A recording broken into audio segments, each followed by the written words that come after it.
Hello दोस्तों, नमस्कार। स्वागत है आप सभी का एग्जाम धुन में। दोस्तों, इस वीडियो में हम बात करने वाले हैं एडेड जूनियर शिक्षक भर्ती के बारे में। दोस्तों, एडेड जूनियर शिक्षक भर्ती को लेकर जो इंतजार है वो समाप्त हो चुका है। तो चुनाव आचार संहिता से पहले भर्ती प्रक्रिया पूरी होने वाली है। ऑनलाइन आवेदन, काउंसलिंग, नियुक्ति पत्र और हजारों छात्रों को किस प्रकार से लगने वाला है झटका, तो सारी अपडेट्स को डिस्कस करें। लेकिन इसके पहले जो एलटी ग्रेड शिक्षक भर्ती को प्रिपरेशन कर रहे हैं उन छात्रों के लिए एक छोटी सी इन्फॉर्मेशन। आज हम बात करने वाले हैं एलटी ग्रेड शिक्षक भर्ती की बेस्ट बुक के बारे में, जो चच्चू पब्लिकेशन की है। इस पुस्तक की अगर खास बात करें तो सामान्य अध्ययन भाग 1 की इस पुस्तक में 2019 के सॉल्व्ड क्वेश्चन पेपर को समावेशित किया गया है। पाठ्यक्रमानुसार थ्योरी दी गई है और विगत वर्ष के जो इम्पोर्टेंट क्वेश्चंस हैं उनको भी यहाँ पर रखा गया है। ये पुस्तक आपको ऑनलाइन और ऑफलाइन दोनों मोड में अवेलेबल कराई गई है। ऑनलाइन के लिए लिंक डिस्क्रिप्शन बॉक्स में है, वहाँ पर जाकर चेक करें और साथ ही साथ दिए गए नंबरों पर ज़्यादा जानकारी के लिए कॉल भी कर सकते हैं। और ऑफलाइन के लिए किसी भी नज़दीकी बुक स्टॉल पर कांटेक्ट कर सकते हैं। और ये पुस्तक आपको विभिन्न विषयों पर भी उपलब्ध करवाई गई है। देखा जाए तो यहाँ पर एलटी ग्रेड कंप्यूटर, सामाजिक अध्ययन, सामान्य अध्ययन, गृह विज्ञान, इंग्लिश, विज्ञान और जीव विज्ञान, हिंदी जैसे सभी सब्जेक्ट्स पर अवेलेबल है। तो देर किस बात की, चच्चू पब्लिकेशन की बेस्ट बुक के साथ अपनी प्रिपरेशन को बूस्ट करें। तो देखा जाए दोस्तों, तो एडेड जूनियर शिक्षक भर्ती प्रक्रिया अब बहुत जल्द पूरी होने वाली है। दोस्तों, ये भर्ती प्रक्रिया काफी विवादित रही। भर्ती प्रक्रिया में जैसे ही रिजल्ट जारी हुआ तो कई छात्रों के जो अप्रत्याशित अंक थे उनको देखकर काफी ज्यादा विरोध प्रदर्शन हुआ और ट्विटर वार चलाया गया। परीक्षा नियोग प्राधिकारी कार्यालय में भी ज्ञापन सौंपे गए, लेकिन उसका कोई प्रभाव यहाँ पर देखने के लिए नहीं मिला। फिर इसके बाद छात्रों का इंतजार और बढ़ता गया। फिर छात्रों को ऐसा लगने लगा कि कहीं ये शिक्षक भर्ती प्रक्रिया अब पूरी तरीके से फंस ना जाए और इस चुनाव के बाद ही ये भर्ती प्रक्रिया संपन्न हो पाए। लेकिन इसी दरमियान अगर देखा जाए तो छात्र एक बड़े आंदोलन की तैयारी कर ही रहे थे कि यहाँ पर आज के समाचार पत्रों में स्पष्टीकरण देखने के लिए मिल रहा है कि चुनाव आचार संहिता से पहले आपकी भर्ती प्रक्रिया पूरी हो जाएगी। अगर देखा जाए तो इसमें जो सबसे बड़ा पेंच था वो आरक्षण को लेकर था कि कॉलेजवार जो रिक्तियां हैं उनके सापेक्ष आरक्षण दिया जाए या पूरी भर्ती प्रक्रिया में आरक्षण दिया जाए। चूंकि सेवा नियमावली में कोई ऐसा उल्लेख नहीं था 1979 की, तो इस वजह से इसमें थोड़ी सी विसंगतियां आ रही थी, तो उनको अधिकारियों ने सॉर्ट आउट कर लिया है। यहां पर देख सकते हैं दोस्तों कि सूत्रों के अनुसार काफी मंथन करने के बाद कुल पदों के सापेक्ष आरक्षण देते हुए भर्ती प्रक्रिया किए जाने का प्रस्ताव शासन को भेज दिया गया है। 1-2 दिन के भीतर शासनादेश जारी होने के बाद सफल अभ्यर्थियों से ऑनलाइन आवेदन लिए जाएंगे। भर्ती विधानसभा चुनाव से पहले दिसंबर अंत तक पूरी होनी है। तो दिसंबर अंत तक पूरी होनी है, तो इसका मतलब समझ सकते हैं कि बहुत तीव्रतम ढंग से यह कार्य संपादित होगा। 22-23 तारीख तक जो आपका नोटिफिकेशन है वो जारी कर दिया जाएगा और 1 हफ्ते में आवेदन लेकर आपके काउंसलिंग वगैरह को 1 से 2 दिन में काउंसलिंग करवा के नियुक्ति पत्रों को वितरित कर दिया जाएगा। तो भर्ती विधानसभा चुनाव से पहले पूरी हो जाएगी। और इन स्कूलों में भर्ती के लिए पहली बार लिखित परीक्षा हुई है। देखा जाए तो 1504 सहायक अध्यापक और 390 प्रधानाध्यापकों की यह भर्ती का मामला है।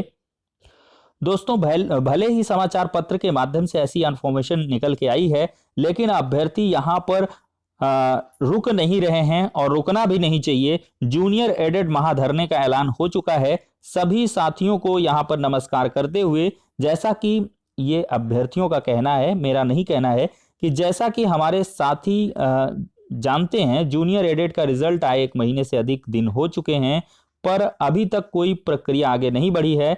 हम सबको ही आगे आकर सरकार से एडेड जूनियर भर्ती प्रक्रिया को पूरे करवाने के लिए प्रयास करना होगा। इसी परिप्रेक्ष्य में 21 दिसंबर 2021 को प्रयागराज में धरने का आह्वान किया गया है। आप सभी का आना हम सबके प्रयास को सफलता की ओर ले जाएगा। तो यहाँ पर 21 दिसंबर को एक महाधरना रखा गया है। प्रयागराज स्थान है शिक्षा निदेशालय। ठीक है दोस्तों, तो शिक्षा निदेशालय प्रयागराज में एडेड जूनियर महाधरना होगा कल की डेट में। और यहां पर जल्द से जल्द जो शासनादेश है उसको जारी करवाया जाएगा। और इसके बाद जैसे कि चुनाव आचार संहिता का भय है, दिसंबर के बाद जनवरी में कभी भी ये लग सकती है। आई थिंक 10 जनवरी के बाद आपकी चुनाव आचार संहिता लागू हो जाएगी। फिर किसी भी प्रकार का कोई नोटिफिकेशन नहीं आएगा, कोई नई भर्ती का विज्ञापन नहीं जारी होगा, ट्रांसफर नहीं होगा, नियुक्तियां नहीं होंगी, और अगर होनी भी हैं तो उनसे आपको चुनाव आयोग से परमिशन लेनी होगी। तो इसलिए अभ्यर्थी यहाँ पर लगातार ये चीजें कर रहे हैं। तो दोस्तों इन शॉर्ट आपको मैं बताना चाहता हूं कि जब भी आपका नोटिफिकेशन आ जाएगा, शासनादेश, इसमें देखा जाए शासन की तरफ से अप्रूवल दिया जाएगा, फिर यहाँ पर शिक्षा निदेशालय की तरफ से आपको इस भर्ती के रिगार्डिंग ऑनलाइन आवेदन के लिए फॉर्म जो है वो लाए जाएंगे, और ऑनलाइन मोड में आप लोग एप्लीकेशन फॉर्म भरोगे। फॉर्म बहुत छोटा रहने वाला है, चूंकि आपका एजुकेशनल डॉक्यूमेंट्स पहले से ही सबमिटेड है, यानी कि जो भी मार्क्स वगैरह आपने फिल कर रखे हैं। एडेड जूनियर का जो रिजल्ट है, अगर जो 90 और 97 मार्क्स आपके क्वालिफाइड है मार्कशीट में, तो आप फॉर्म भर पाओगे, अदरवाइज आप नहीं भर पाओगे। तो वही आवेदन करेंगे, और आपको आवेदन में कुछ नहीं करना होगा, सिर्फ आपको अपनी फोटो आईडी या कुछ भी पैन कार्ड वगैरह मांगेंगे वो, और इसके बाद जो आपके जनपद हैं, चूंकि रिक्तियों का भी ब्यौरा आ जाएगा, किस जनपद में कितनी रिक्तियां हैं, उन्हीं रिक्तियों के सापेक्ष आप ऑनलाइन आवेदन करोगे। और करस्पॉन्डिंग, चूंकि ये जो भर्ती है ये पूरे स्टेज वाइज होगी, स्टेट वाइज, मतलब पूरी राज्य स्तरीय मेरिट बनेगी, तो ऐसे में पूरी जो सीटें हैं उनके सापेक्ष आरक्षण लगाया जाए, जैसे 68,500 69,000 में, तो उसी के अकॉर्डिंग आपको ऑनलाइन आवेदन करना होगा। हर एक जनपद को आप वरीयता क्रम में रखते हुए चले जाओगे, और फाइनली जैसे ही आवेदन कर लोगे, एनआईसी के पास सारा डाटा पहुंच जाएगा, और ये एनआईसी अभ्यर्थियों को शॉर्टलिस्ट कर देगी आरक्षण लगाकर 1504 एडेड जूनियर सहायक अध्यापक और 309 प्रधान अध्यापक के लिए। और फाइनली फिर चयनितों की जो सूची है वो 1 से 2 दिन में आपकी आ जाएगी, 1 हफ्ते उसमें टाइम लगेगा, भले ही ये कह रहे हैं, लेकिन जनवरी के पहले हफ्ते में ही जाकर भर्ती प्रक्रिया पूर्ण हो पाएगी, क्योंकि इसमें थोड़ा सा प्रोसीडिंग में समय लगेगा। ऑनलाइन आवेदन लेंगे 3 से 4 दिन, फिर फीस पेमेंट, फिर इसके बाद प्रिंट आउट, फिर इसके बाद डेटा का पहुंचना। भले ही अभ्यर्थी बहुत कम है, 45,000 के अराउंड ही हैं, तो ऐसे में बहुत कम समय में ये पूरा होगा, लेकिन उसके लिए भी समय चाहिए होगा। तो यहाँ से एनआईसी अपनी सूची जारी कर देगी चयनित अभ्यर्थियों की। ऐसे में दोस्तों देखा जाए तो हजारों छात्रों को झटका भी लगने वाला है, क्योंकि इनमें जिसका रिजल्ट नहीं आया है, कोर्ट के अकॉर्डिंग 50% वाला जो मामला है उनका रिजल्ट अभी होल्ड में है, तो ऐसे अभ्यर्थी आवेदन नहीं कर पाएंगे। और साथ ही साथ जिनका डबल बबलिंग के कारण मिस्टेक हुआ है वो भी आवेदन नहीं कर पाएंगे, और साथ ही साथ जिन्होंने 1 अंक 2 अंक से गड़बड़ा गया उनका, वो भी आवेदन नहीं कर पाएंगे, भले ही उन्होंने कोर्ट में याचिका कर दी हो या उन्होंने प्रत्यावेदन दे रखा हो। फाइनली जो आपके अगर संबंधित डॉक्यूमेंट्स नहीं हैं, मान लिया कोई अपियरिंग में था, सीटेट टेट के चक्कर में बैठा हुआ था, तो आपके सारे डॉक्यूमेंट्स पूरे होने चाहिए जब आप आवेदन कर रहे हो इसके लिए। तब आपका जाति भी होना चाहिए। तो मैं कहूँगा कि जिनका जाति निवास है सब लोग फिट कर लो, अपडेटेड करवा लो, नया जारी करवा लो, क्योंकि फिर बहुत सारी दिक्कतें होने वाली हैं।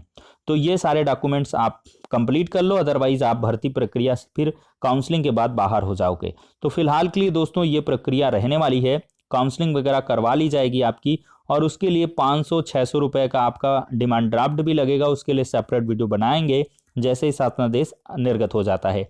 और नियुक्ति पत्र योगी आदित्यनाथ जी के कर कमलों के द्वारा ये वितरित होंगे, चूंकि एक बड़ा मुद्दा है और पूरी परिपाटी को बदला है।